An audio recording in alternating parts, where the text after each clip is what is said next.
Falling for an avoidant can feel like wandering through a shifting labyrinth. Just when you believe you're approaching the center, the walls rearrange themselves. What complicates it even further is that someone with avoidant tendencies can be utterly fixated on you while simultaneously acting as if you mean nothing to them. But here's the reality behind the confusion. When avoidants are deeply drawn to someone, they rarely express it the way others do. Instead, they rely on subtle maneuvers, ingrained patterns, and psychological defenses that give them a sense of control while guarding their inner world. If you've ever been left bewildered by someone who seems warm one moment and unreachable the next, this is the clarity you've been searching for. These reactions aren't random mood swings. They're subconscious strategies avoidants use when they're secretly overwhelmed with feelings. When an avoidant is quietly obsessed with you, one of the first and most baffling behaviors they fall into is pretending not to care while paying close attention to everything you do. This contradiction creates an emotional storm for you, but for them, it's a way to stay attached without exposing their vulnerability. They may appear cool or uninterested, respond with short messages, slow down their replies, or even avoid interacting with your content online. Yet behind the curtain, they're observing everything closely. Every post you make, every slight shift in your expression or tone, every interaction you have with others becomes part of the emotional data they store away. They may not show any public acknowledgement, but their silence is far from empty. This behavior stems from a core fear, being too emotionally exposed. By acting indifferent, they protect their sense of self. They believe that revealing true interest gives you power, which leaves them open to being rejected or hurt. So they build a shield of distance. But beneath that facade, they're constantly checking if you're online, rereading conversations, and interpreting the meaning behind your replies. If you share something vague or emotional, they often assume it's directed at them. If you interact warmly with someone else, jealousy stirs inside them, though they bury it under even more distance. This isn't merely a passive habit. It's a form of emotional control. By masking their investment while quietly monitoring you, they maintain what they perceive as the upper hand. Showing genuine affection would require them to step into vulnerability, which terrifies them. So instead, they allow their obsession to play out in hidden ways while offering you just enough attention to keep you curious, but not enough to give you security. This push and pull becomes their emotional firewall. You may even start to question yourself. You sense depth beneath their cool behavior, some unspoken emotional current.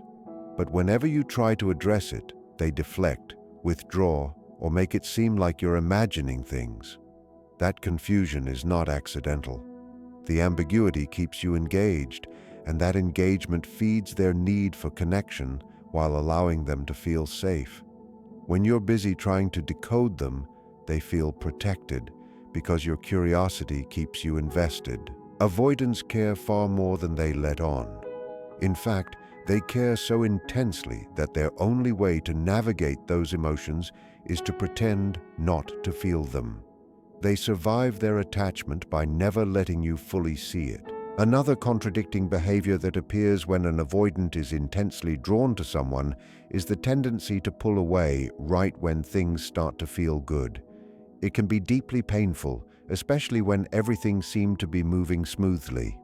Messages felt easy, conversations were effortless, and emotional closeness was growing. Then suddenly, they shift gears. They go from warm to distant, from attentive to indifferent, from affectionate to critical. This isn't because they've lost interest. More often, it's because they're feeling too much. Emotional closeness triggers an internal alarm for them. To an avoidant, intimacy is foreign territory full of potential risk. The closer they get to someone, the more afraid they become of losing their autonomy or being emotionally overwhelmed. So when the connection intensifies, their instinct is to step back. They may cancel plans, retreat emotionally, act unavailable, or create distance in subtle ways. These behaviors are protective reflexes. When the emotional temperature rises beyond what they can comfortably tolerate, they hit pause by withdrawing. It's not about anything you did wrong. It's the result of their inner panic.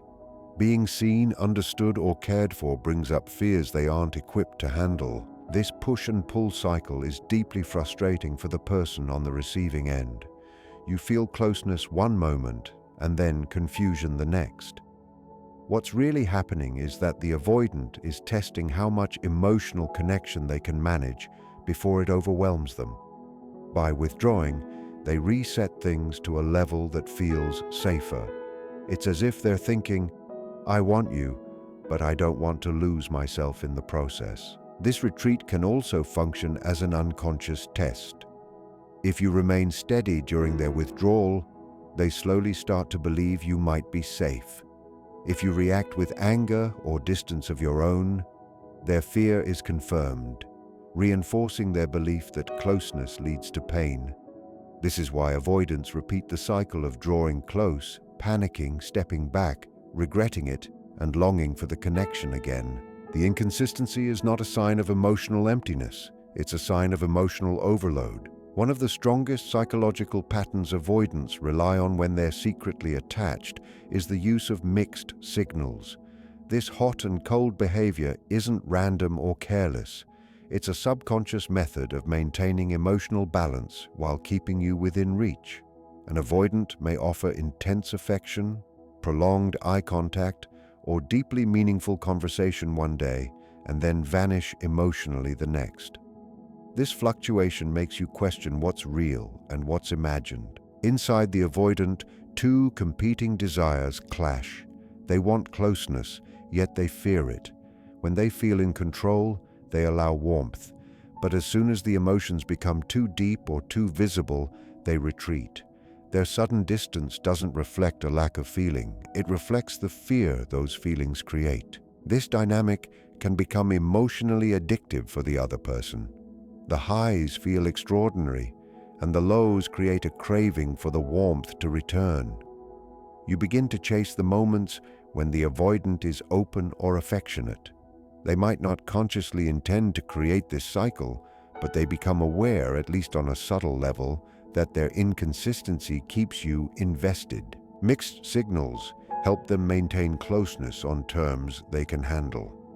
They give enough emotional breadcrumbs to keep you hoping for the next moment of connection. This allows them to avoid confronting their fear of vulnerability while ensuring you won't drift away. The inconsistency is not a measure of your worth, but a reflection of their internal struggle. Avoidants don't feel comfortable expressing their emotions plainly. Instead, they reveal them indirectly. They may flirt deeply in one moment, then act distant in the next. They might give you a sincere compliment and later criticize something small. To you, it feels chaotic. To them, it's a way of balancing emotional tension. Understanding these patterns helps you stop personalizing their behavior. The avoidant isn't trying to break you down. They're trying to manage a level of emotional proximity that scares them. Ironically, the very behaviors they use to protect themselves end up damaging the connection they desperately wish they could maintain more openly. When an avoidant is deeply attached but frightened by the intensity of the bond, they often use another subtle but destructive strategy, creating conflict right after moments of closeness. This might show up as them starting an argument unexpectedly, pointing out minor flaws, acting irritated, or withdrawing abruptly after things were going well. The shift can feel shocking. One moment you feel connected, and the next you're thrown into tension for reasons that seem unclear. But for the avoidant, conflict becomes a tool to break the emotional closeness that suddenly feels too overwhelming. When intimacy builds, so does their fear. By creating distance through irritation or arguments, they regain emotional control. This behavior isn't about punishing you or sabotaging the relationship intentionally. It's their attempt to manage the emotional intensity rising inside them. Moments of genuine intimacy expose their vulnerability, and they respond by trying to restore safety through distance, even if it comes at the cost of harmony. You may feel hurt or confused, wondering what you did to trigger the shift, but the conflict is rarely about you. It's about their fear of being fully seen and emotionally dependent. The argument becomes a pressure valve, a way to lower the emotional stakes. They may not understand why they're doing it, but the pattern is part of the emotional balancing act avoidants constantly engage in. They want closeness but can't tolerate too much of it. They crave connection, yet fear the loss of control that accompanies it. So they push you away just enough to feel safe again, only to regret the distance later and move back toward you. This cycle doesn't reflect a lack of care. It reflects an emotional landscape shaped by fear and self-protection. The person they push away is often the same person they silently hold onto the hardest. You may wonder why they suddenly shift right after such a meaningful moment. The explanation lies in the way their emotional wiring functions. Intimacy feels threatening to them, and conflict becomes the quickest shield they can grab to rebuild distance. Avoidants tend to associate closeness with potential danger. On some level, whether consciously or beneath their awareness, they believe that opening up emotionally will lead to pain, rejection, or losing control over themselves. So when they laugh with you, share a tender moment, or feel genuinely connected, an inner alarm begins ringing. Instead of interpreting that closeness as something comforting or safe, they translate it into risk. And rather than address that fear with openness, they instinctively sabotage the moment. For them, conflict becomes an escape route. By stirring up emotional turbulence, they can reset the closeness and retreat back into the safety of emotional distance. This behavior isn't driven by dislike or a wish to harm you, but by a need to manage an internal panic telling them that too much intimacy is dangerous. When everything is going well, they actually feel exposed, but when they create friction, they regain a sense of control. The relationship may become chaotic, but to them, turbulence feels safer than vulnerability. Ironically, the more they care, the more likely they are to disrupt the peace. If they didn't care, there would be nothing to threaten their emotional walls. For the person on the receiving end, this pattern feels heartbreaking. You offer your heart, you connect, and then suddenly you're swept into a storm you didn't trigger. You may feel as if you're tiptoeing around them, trying to keep everything calm, hoping not to set off another emotional retreat. But the cycle repeats not because you're making mistakes, but because the closeness itself activates their fear. Understanding this pattern allows you to detach from the chaos they create. The argument usually has little to do with the supposed issue. It's about them reclaiming emotional space. Their internal voice says, "If I push you away now, I won't lose myself later." The conflict becomes a preemptive strike, a way to prevent what they perceive as emotional invasion. Sadly, this very reaction keeps them from experiencing the stable love they hunger for. They don't recognize that by resisting intimacy, they're also resisting the connection they deeply, silently long for. When an avoidant is drawn to you, one of the most overlooked yet powerful psychological strategies they use is mirroring your desires, values, or interests. This creates the illusion of deep compatibility, making you feel seen without requiring them to expose their inner world. It's their way of saying, "I get you," without taking the emotional risk of revealing their authentic self. You may notice that they suddenly share your taste in music, your way of thinking, your favorite activities, or even your emotional views. It feels magical, almost fated, as though you've found someone who naturally resonates with your soul. But what you're experiencing is often emotional camouflage. Avoidants are incredibly perceptive when they're attached. They study you, your patterns, your passions, your likes, not out of malice, but because they're captivated and afraid at the same time. They understand that emotional alignment keeps you close, so they mirror your energy, dreams, beliefs, even your conversational rhythm. You mention that you appreciate deep, meaningful conversations, and suddenly they open up more. You say you value honesty or emotional maturity, and they echo those sentiments. It feels authentic because their intention isn't deceitful. It's filtered through their fear of rejection. They want closeness, but they fear the vulnerability required to show who they truly are.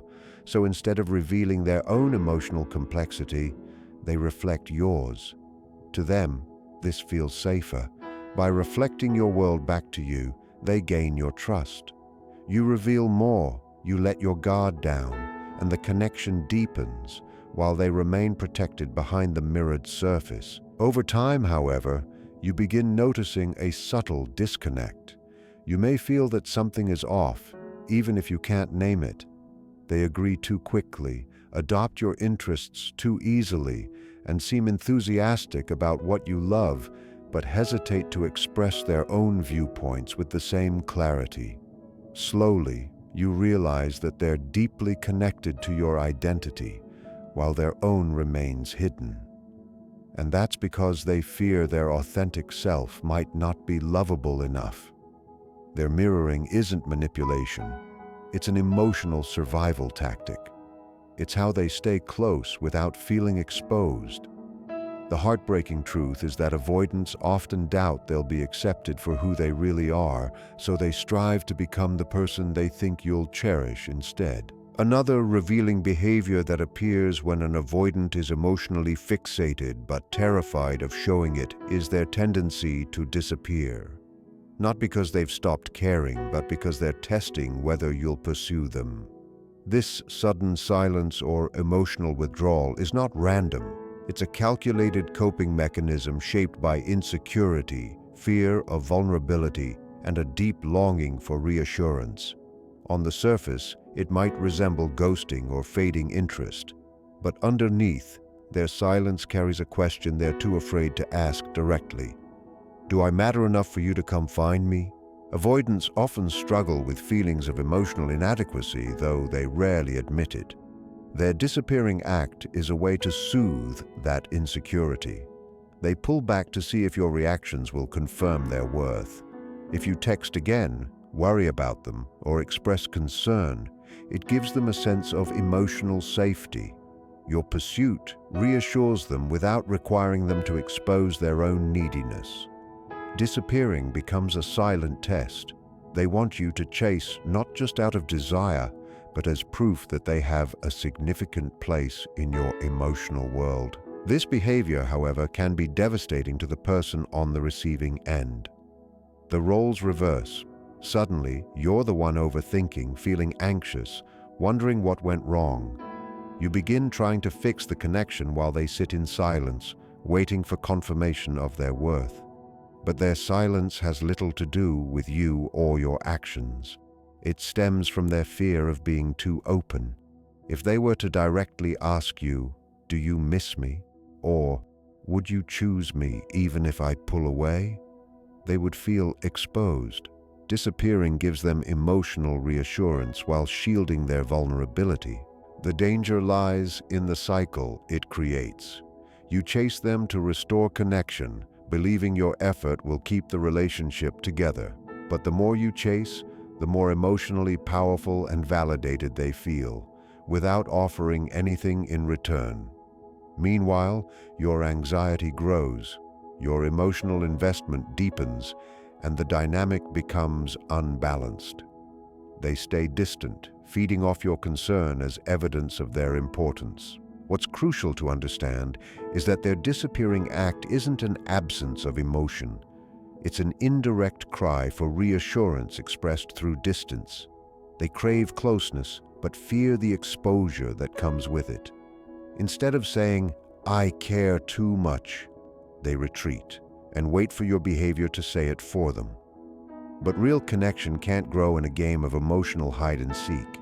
Their tactic may provide momentary comfort, but it comes with the cost of the authentic closeness they genuinely need, even if they're terrified of it.